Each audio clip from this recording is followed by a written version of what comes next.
Alright, so today we're going to work on one of the most fundamental things of Taekwondo sparring, and that's your stance, right? Without your stance, right, you don't have anything, right?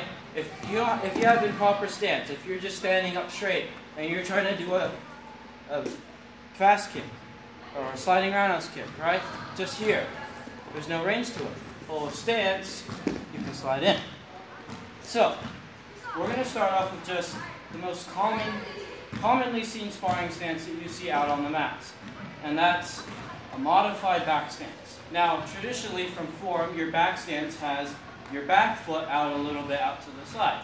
And for sparring, you want to obscure that. So if you pay attention to this border between the two tiles, right, you'll notice that both of my feet are fairly close to this line. And this is to help obscure this foot from the opponent view.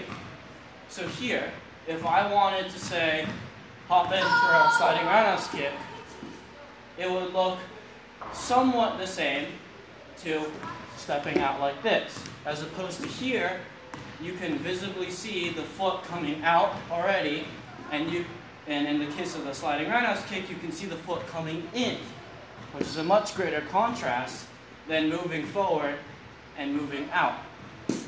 So here, stance. So, quick recap. You take your traditional back stance and move this in line with your front leg, parallel. And then, after that, add the bounce. Now, the bounce is there not necessarily for mobility, although it does certainly help in that regard. It helps you disguise your tail. If you're bouncing up and down like this repeatedly, the action of springing off, and I accentuated it a bit there, but the action of springing off comes off as part of the natural motion. Whereas as opposed to having a static stance, here, any change in my body is going to indicate a kick.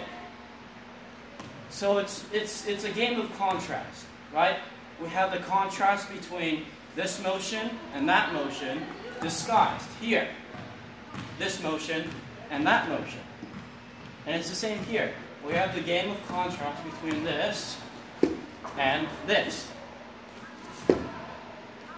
So it's more of a purpose of choosing a subject and making it gray than making it black and white.